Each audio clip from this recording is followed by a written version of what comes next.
नमस्कार, आपके साथ मैं हूं अनामिका अजय मिश्रा। आप देख रहे हैं प्राइम टाइम डिबेट। हरियाणा के स्वास्थ्य मंत्री अनिल विज ने हरियाणा में कोरोना की बढ़ती रफ्तार को लेकर दिल्ली को जिम्मेदार ठहराया। विज के इस बयान के साथ ही बवाल शुरू हो गया। दिल्ली के सीएम अरविंद केजरीवाल विज के इस बयान के बाद तिलमिला गए हैं। रिपोर्ट देखिए।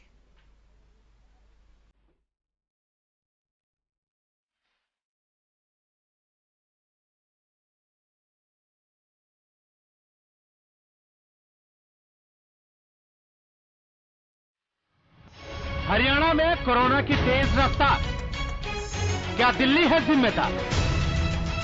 कोरोना से खतरा है भारी, कोविड-19 पर सियासत जारी। प्रदेश में कोरोना की रफ्तार तेज है और तेज रफ्तार पर सियासत भी जोरदार है, क्योंकि प्रदेश के 3 जिले गुरुग्राम, फरीदाबाद और सोनीपत में आधे से ज्यादा मामले हैं। इन जिलों में बढ़ते मामलों के लिए क्या दिल्ली जिम्मेदार है? ये सवाल इसलिए उठ रहा है क्योंकि प्रदेश के स्वास्थ्य मंत्री अनिल विज ने कहा है कि दिल्ली के संक्रमित मामलों का हरियाणा पर बहुत प्रभाव पड़ता है और पड़ रहा है। रोज के नए केसेस हैं जो कि लगभग 9,000 हैं। उसमें से आधे से ज्यादा तो गुड़गांव, फरीदाबाद, सोनीपत के हैं। दिल्ली के अनियंत्रित संक्रमण का हरियाणा पर बहुत प्रभाव पड़ता भी है और पड़ भी रहा है, लेकिन हम अपने प्रदेश में आवश्यकता के अनुसार सब जगह पर स्वास्थ्य सेवाओं का इंतजाम करके उनसे निपट रहे हैं। आखिर स्वास्थ्य मंत्री अनिल विज क्यों ये बात कह रहे हैं? जब पिछले 1 हफ्ते में प्रदेश में कोरोना मीटर को देखेंगे तो आपको पता चल जाएगा। अब आपको 10 जनवरी से 16 जनवरी तक प्रदेश में कब कितने कोरोना के नए मामले सामने आए हैं, उसे ग्राफिक्स के जरिए बताने की कोशिश करते हैं। 10 जनवरी को 5,736 नए मामले, 11 जनवरी को 5,746 नए मामले, 12 जनवरी को 6,883 नए मामले, 13 जनवरी को 7,591 नए मामले, 14 जनवरी को 8,841 नए मामले, 15 जनवरी को 9,050 नए मामले और 16 जनवरी को 8,900 नए मामले सामने आए। उधर जैसे ही प्रदेश के स्वास्थ्य मंत्री ने हरियाणा में बढ़ते मामलों के लिए दिल्ली की ओर इशारा किया, दिल्ली के सीएम अरविंद केजरीवाल सामने आए और कोरोना के इस काल में आरोप प्रत्यारोप नहीं करने की सलाह दे डाली।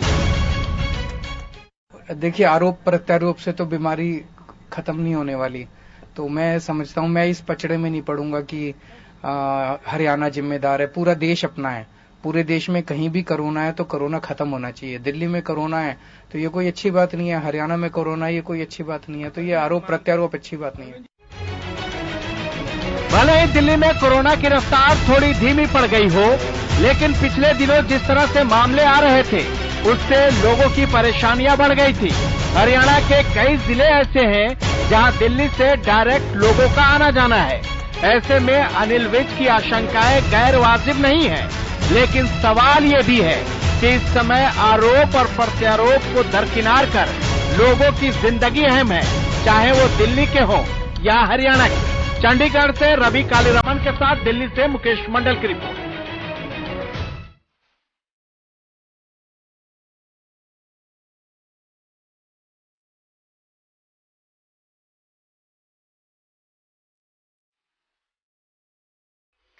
तो हरियाणा में कब कितने मामले पहले देख लीजिए। 10 जनवरी को 5,736 नए मामले आए थे। 11 जनवरी को 5,746 हो गए। थोड़ी रफ्तार यहां धीमी थी, लेकिन एकाएक रफ्तार ने तेजी पकड़ ली और 12 जनवरी को 6,883 मामले। यह प्रदेश का कोरोना मीटर है जो 13 जनवरी को 7,591 तक जा पहुंचा। 14 जनवरी को 8,841 मामलों में उछाल के बाद एक उछाल ही देखा गया। 15 जनवरी को 9,050 नए मामले और आज 16 जनवरी को 8,900। थोड़ी राहत है पॉजिटिविटी रेट को लेकर। दिल्ली में अनियंत्रित कोरोना संक्रमण का हरियाणा में प्रभाव पड़ रहा है। दिल्ली से लगते एनसीआर के जिलों में ही सबसे ज्यादा केस आ रहे हैं, मगर हमारे साथ स्वास्थ्य प्रबंध पूरे हैं। हरियाणा में आने वाले लोगों का जिक्र करते हुए ये स्वास्थ्य मंत्री अनिल विज ने कहा, प्रदेश के स्वास्थ्य मंत्री हैं। एक बार फिर से हरियाणा का कोरोना मीटर आपके टीवी स्क्रीन पर हम ग्राफिक्स के जरिए बता रहे हैं। विज साहब की चिंता का विषय, वो कहते हैं कि दिल्ली एनसीआर से जो लगते जिले हैं हरियाणा के, उनमें मामलों में ज्यादा उछाल आया, वहां मामले ज्यादा तेजी से बढ़े। इसका एक ही मतलब होता है कि दिल्ली से ये कोरोना होकर आ रहा है और दिल्ली की वजह से इन जिलों में संक्रमण ज्यादा है। दिल्ली से लगते एनसीआर के जिलों में ही सबसे ज्यादा केस आ रहे हैं, मगर हमारे स्वास्थ्य प्रबंध पूरे हैं। वे साहब कहते हैं कि हरियाणा में आने वाले सभी मरीजों का इलाज किया जा रहा है। थोड़े नाराज हो गए हैं अरविंद केजरीवाल इस बयान को लेकर। उनको लगता है कि आरोप प्रत्यारोप की राजनीति की जा रही है। हरियाणा में आधे से ज्यादा मामले गुरुग्राम, फरीदाबाद और सोनीपत से सामने आए हैं, ये कहा है विज साहब ने। उसके बाद सत्येंद्र जैन और अरविंद केजरीवाल ने क्या कहा, यह भी हमने ग्राफिक प्लेट के जरिए आपको दिखाया।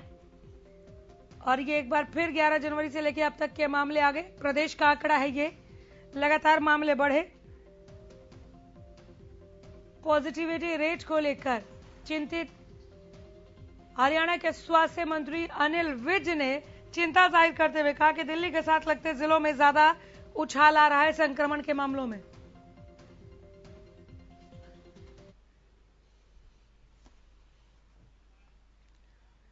तो एक एक करके हमारे पैनल से हम जुड़ने की कोशिश में हैं। फिलहाल हमारे साथ हरियाणा न्यूज के स्टूडियो में प्रोफेसर गौरव शारदा है, आप प्रवक्ता हैं। आप आम आदमी पार्टी विज साहब के इस बयान को आरोप प्रत्यारोप के तौर पर क्यों ले रही है कि दिल्ली से सटे इलाकों में उछाल ज्यादा आया है? आंकड़े तो यही कह रहे हैं कि वहां ज्यादा उछाल आया है, तो इसमें ऐसा क्या बुरा उन्होंने कह दिया कि अरविंद केजरीवाल साहब को आरोप प्रत्यारोप की राजनीति दिखने लगी?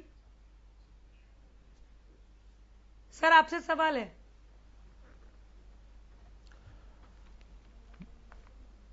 सर, मैं आप ही से पूछ रही हूँ। अच्छा, सबसे पहले तो मैं आपका शुक्रिया अदा करूंगा और अनिल विज जी को मैं धन्यवाद दूंगा सर कि आज आपके कान खुले हैं और आज आप कोरोना के जो रेट है बढ़ते हुए आपको दिख रहे हैं। आपने बात की गुड़गांव की, आपने बात की फरीदाबाद की और आपने बात की सोनीपत की।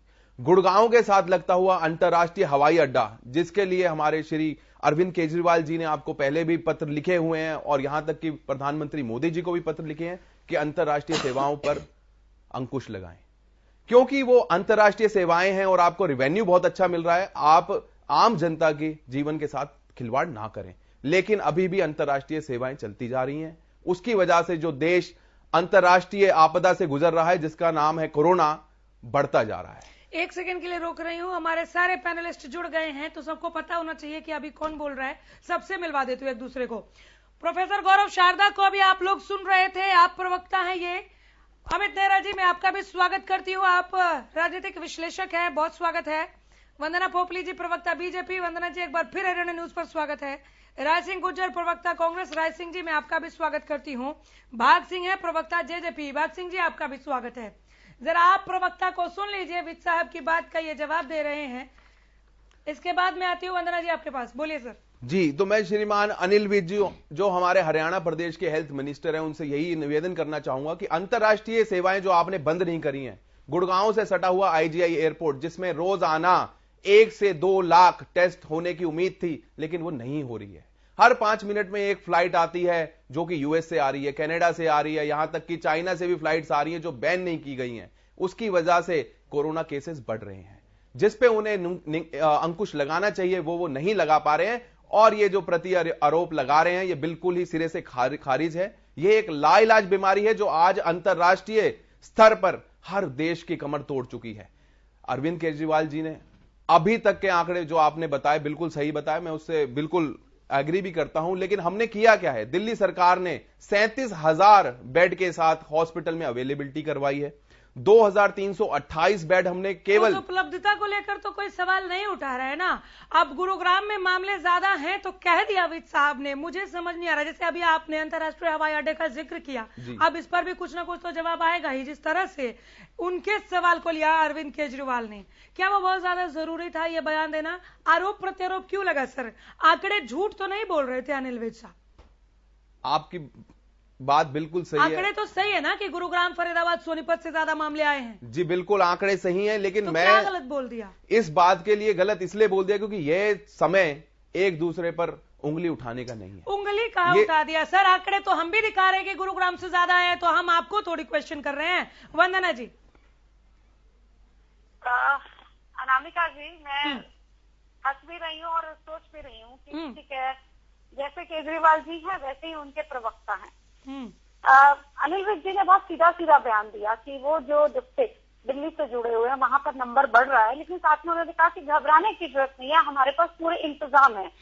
हमारे इंतजाम अगर पूरे हैं तो उसमें घबराने की आवश्यकता नहीं है। उन्होंने एक स्टेटमेंट दी है कि कौन से एरियाज है जहां पर कोरोना के केसेस बढ़ रहे हैं और कौन से केसेस है जहां पर कोरोना के केसेस जो है कंपैरेटिवली कम है। और सोनीपत, फरीदाबाद और गुड़गांव की हम बात करें तो आंकड़े तो झूठ बोलते नहीं। आंकड़े आपके सामने भी, आंकड़े मेरे पास भी है। अभी आप बहुत सारे आंकड़े बता रही थी, 14 जनवरी का मेरे पास बाई चांस आंकड़ा है, तो मैं आपको बताना चाहूंगी पूरे हरियाणा में 75 से 91 केसेस आए, जिसमें से 3021 गुड़गांव के थे। तो आप गुड़गांव में बैठी, आप इस चीज को जानती थी कि गुड़गांव में जो केसेस है कंपैरेटिवली ज्यादा आ रहे हैं बजाय बाकी डिस्ट्रिक्ट के। तो उसका एक सीधा सीधा कारण है कि वो दिल्ली से सटा हुआ है। वो हमने पहली लहर में भी देखा, दूसरी लहर में भी देखा, तीसरी लहर में भी अब भी देख रहे हैं, क्योंकि दिल्ली से कनेक्टेड है तो नंबर ज्यादा आता है। लेकिन यहाँ पर ये कह रहे कि आरोप प्रत्यारोप की राजनीति में मैं नहीं पढ़ना चाहता, कहकर भी आरोप प्रत्यारोप की राजनीति में आ गए। यहाँ पर कोई आरोप नहीं लगाया गया था, सिर्फ ये बताया गया था दिल्ली से सटे होने के कारण इन 3 डिस्ट्रिक्ट में केसेस ज्यादा आ रहे हैं। लेकिन आपको तो राजनीति वही पसंद है। आपने तो वैक्सीन के टाइम पर भी कोई आरोप नहीं लगाया था, आपने तो ऑक्सीजन के टाइम पर कोई आरोप नहीं लगाया था। मुझे याद आता है आम आदमी पार्टी के यहाँ पे प्रवक्ता बैठे हैं, मुझे सिर्फ इतना बता दीजिए कि सुप्रीम कोर्ट से फटकार मिली थी अभी आपको थोड़े दिनों में। क्या कहा गया कि आपको बार बार यहाँ पर आने की आवश्यकता नहीं है, आप बार बार इस तरह का बेंच कह रहा है। ये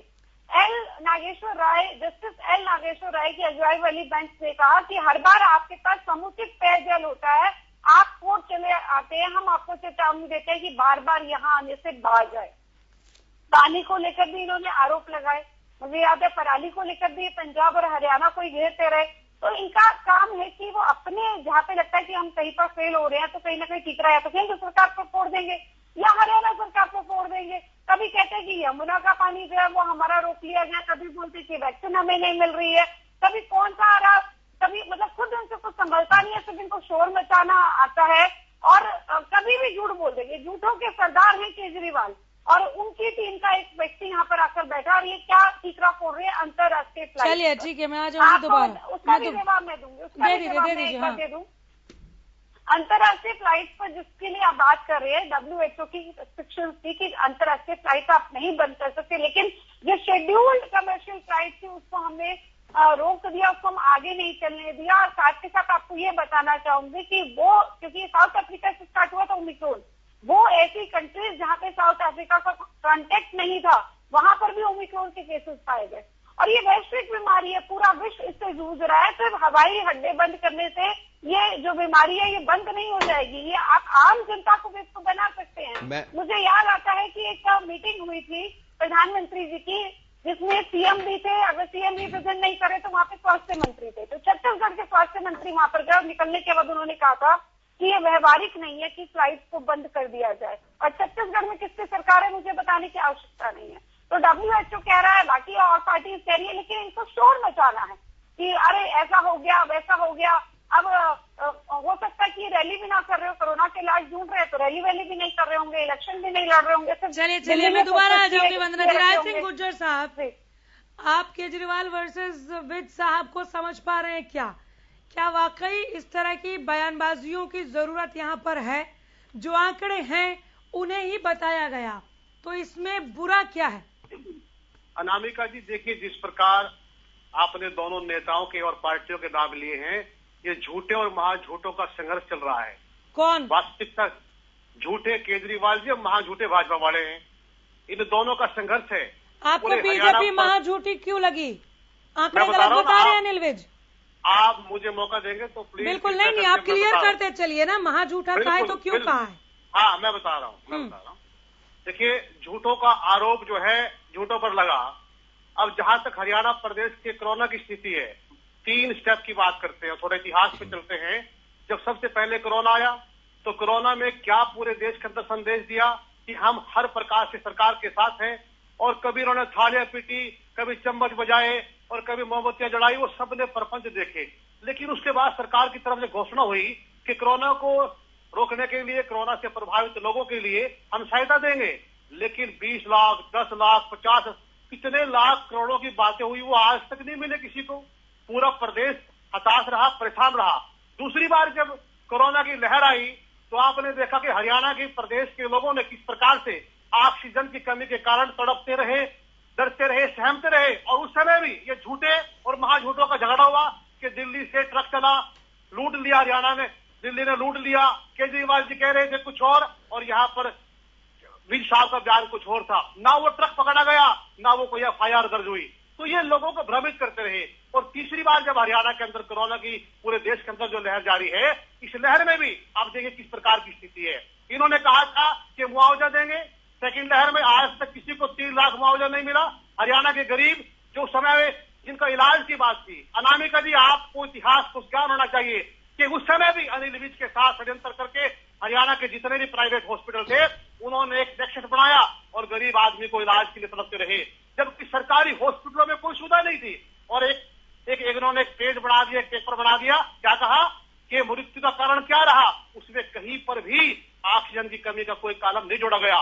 तो ये लोग हैं, इन्होंने पूरे देश के अंदर, विशेषकर हरियाणा प्रदेश के लोगों के सामने जो स्थिति पैदा की है, ये झूठों महाझूठों का संग्राम जारी है। लेकिन एक बात है, अब ये कह रहे हैं कि अगर गुड़गांव का राजस्व इकट्ठा होता है तो कहां जाकर हरियाणा सरकार पे जाते हैं। गुड़गांव की जो गुड़गांव हरियाणा बढ़ाया है, आगे बढ़ाया है, उस गुड़गांव की वाहवाही लूटते हैं पूरे देश के अंदर। नाम बदल सकते हैं, वास्तविकता बदल सकते हैं, लेकिन क्या अगर कोरोना बढ़े जिम्मेवारी किसकी है? वास्तव में क्या है कि अनिल विज जी जो हरियाणा के स्वास्थ्य मंत्री हैं, इनका स्वास्थ्य पहले खराब है और गृह मंत्री से समझते नहीं। तो इनकी हालत ऐसी है कि ये बेतुके जान देकर उन मुद्दों से जनता का ध्यान हटाना चाहते हैं। इनकी ये स्थिति है। ठीक है, आपकी बात पूरी हो गई। इनको जानते हैं। नहीं, रुक जाइए वंदना जी, आपकी बात पूरी हो गई राय सिंह जी? जी, और बताइए। ठीक है, अभी मतलब प्रदेश कांग्रेस को, नहीं रुक जाइए ना सर, रुकिए। प्रदेश कांग्रेस को ऐसा नहीं लगता है कि दिल्ली से सटे जो जिले हैं वहां पर मामलों में उछाल दिल्ली में अनियंत्रित संक्रमित मामलों की वजह से आया, जो कि विज साहब कह रहे हैं ना? मेरे शब्दों को जो मैंने नहीं कहे हैं वो आप मत कहिए। हरियाणा प्रदेश, मुझे आपके शब्दों को कहने की जरूरत नहीं है, अपार शब्द भंडार है सर। प्रॉब्लम यह है कि मैं शुद्ध खबर परोस देती हूँ। बहुत सीधा सवाल पूछा आपसे। जी, मुझे आपके शब्दों को कहने की जरूरत नहीं है, और नहीं मुझे ये जरूरत है कि मैं अपने शब्द आपके मुख से निकलवाऊं। सीधा सवाल है, फिर से सुनिए, सीधा सवाल है, प्रदेश कांग्रेस को ये नहीं लगता कि दिल्ली से सटे जो जिले हैं, दिल्ली की वजह से वहां ज्यादा मामले सामने आ रहे हैं, हाँ या ना? प्रदेश कांग्रेस को लगता है कि हरियाणा में लगातार मामले जो बढ़ रहे हैं वो दिल्ली की सरकार और हरियाणा सरकार दोनों की झूठों और महाझूठों के कारण ये स्थिति बनी हुई है। हमें प्रदेश के लोगों के हितों की चिंता है। भाग सिंह जी जवाब दे दीजिए। अनामिका जी, मैं शुरू से सुना हूं जिस बारे में, मेरा ख्याल है कि जिस बात के लिए यदि कोई सही आंकड़े माननीय गृह मंत्री जी ने रखे हैं कि गुड़गांव, फरीदाबाद और सोनीपत के अंदर, इसमें किसी का कसूर नहीं निकाला उन्होंने कि दिल्ली वासियों ने ये किया, उन्होंने एक बताया है कि इस क्षेत्र के अंदर आंकड़े बढ़ रहे हैं और हमारी तैयारी इसी प्रकार से है, प्रदेश के अन्य जिलों के हिसाब से अगर हम मान करते रहे।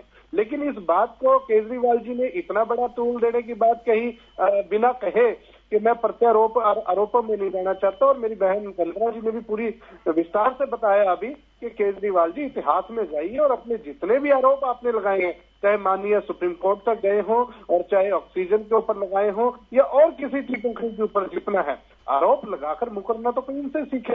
रही बात है कि हरियाणा सरकार और ये बीमारी के अंदर, चाहे दिल्ली, चाहे पंजाब, चाहे कांग्रेस की सरकार हो, कहीं मेरा ये मानना है कि कहीं थोड़ी बहुत किसी से कोई कमी रह सकती है, लेकिन इस बीमारी से पूरी दुनिया मिलकर लड़ने का प्रयास कर रही है।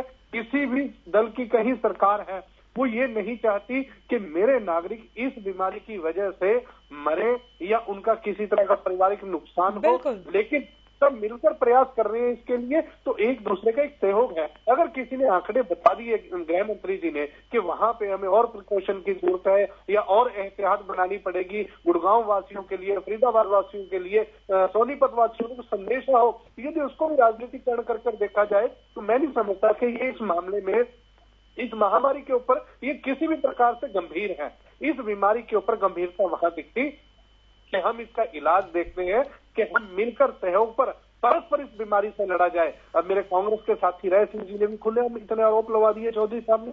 अरे राजस्थान के अंदर बीमारी का नहीं है क्या? झारखंड में नहीं है क्या? और कांग्रेस शासित प्रदेश के अंदर ये बीमारी नहीं कि वहां एकदम सब कुछ स्मूथ चल रहा है? अरे मेरे भाई, इस बीमारी से लड़ना है तो इस आरोपों को छोड़कर पूरी तरह से अपने देश के प्रत्येक नागरिक की सुरक्षा की जिम्मेवारी लेकर और अपना बेस्ट देना पड़ेगा हर सरकार को, तब इस बीमारी से लड़ा जाएगा।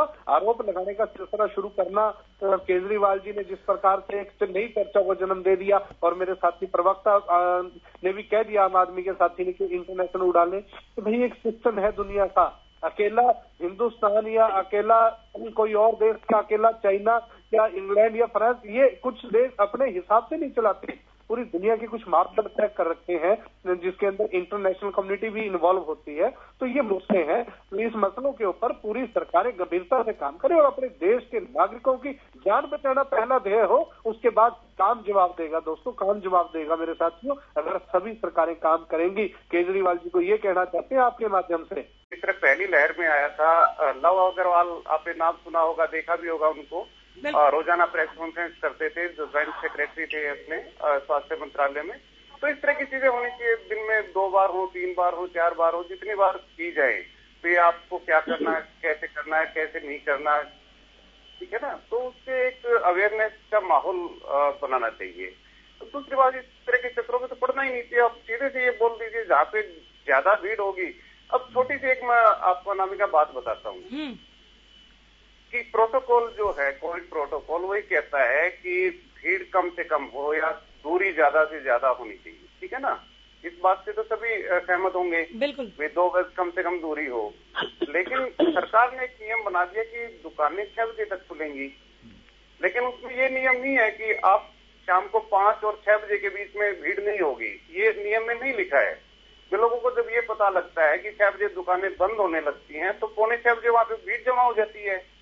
बजाय इस तरह की एक टाइम लिमिट रखने के, आप अगर ये कह दो कि 9 बजे तक खुलेंगी, 10 बजे तक खुलेंगी, 11 बजे तक खुलेंगी रात को, तो उससे क्या होगा कि भीड़ डिसेंट्रलाइज हो जाएगी। बहुत बहुत बड़ी बात कही आपने यहाँ पर। हाँ, जल्दी से आप प्रवक्ता। जी, मैं एक बात की तरफ ध्यान ले जाना चाहूंगा जो कि बहुत जरूरी है, जिसको कहते हैं वैक्सीनेशन।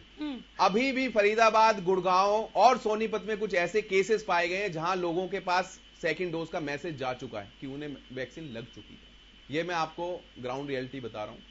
दूसरी बात, वैक्सीन पे ऊपर कोई कंट्रोल नहीं है, कोई रेगुलाइजेशन नहीं है। जैसे अभी अमित नेहरा जी ने कहा कि कोई समय निर्धारित नहीं होना चाहिए। पूरे डिबेट के बाद हम कहाँ खड़े मालूम है प्रोफेसर साहब? मैं एक लाइन ऐड करूंगा मैडम, एक लाइन अनामिका जी, एक लाइन ऐड सिटीजन की तरह बात कर लेते हैं, मत कीजिए ना ऐड। अच्छा साउंड नहीं कर रहे आप जी। मैं इसी को एक आज के लोग, आज के युवा और ये पब्लिक सब जानती है, सब समझ रही है कौन सी पार्टी और कौन से प्रवक्ता क्या बोल रहे हैं। जी जी बिल्कुल, आप समझ रहे हैं। प्लीज मत ऐड कीजिए। ठीक, आप ऐसे साउंड कर रहे हैं, बोल कैसे दिया दिल्ली के बारे में? कभी आपने ऐसे साउंड नहीं किया कि आपने कहा अनियंत्रित कोरोना। जी हमारे यहाँ अनियंत्रित कोरोना नहीं है, हमने ये किया। आपने ये नहीं बोला। देखिए, आपने ये बताया अपने दामन पे देखो कितने दाग हैं। क्या इस तरह से हम कोरोना से फाइट करेंगे? कभी भी नहीं अनामिका जी। एक लाइन में, बस एक लाइन में इसको संक्षेप में दे रहा हूं कि देखिए, ये एक ऐसी महामारी है जिसमें हम सबको मिलकर काम करना। ये आखिर में बोल देते हैं आप लोग, इसलिए मैं बता रहा हूं, यही तो आप लोगों के वाकपटुता की निशानी है। यही वाकपटुता की निशानी है कि भीड़ इकट्ठी कर देते हैं आप लोग। लास्ट में मिलकर लड़ना है, लेकिन पूरे 1 घंटे के डिबेट में हम एक दूसरे की जितनी भी बसें हैं सबको डिसइंफेक्ट करा है और आप लोग ध्यान रखिए, मास्क पहनिए, सैनिटाइजेशन का ख्याल रखिए, 2 गज की दूरी को फॉलो कीजिए। अमित नेहरा साहब ने जैसा कि कहा कि 6 बजे तक की अगर दुकानें खुलेंगी तो 5:30 से 6 के बीच में जाके भीड़ मत लगाइए। शुरू में ही थोड़ा वक्त निकाल कर जाइए, लेकिन मास्क पहन कर जाइए।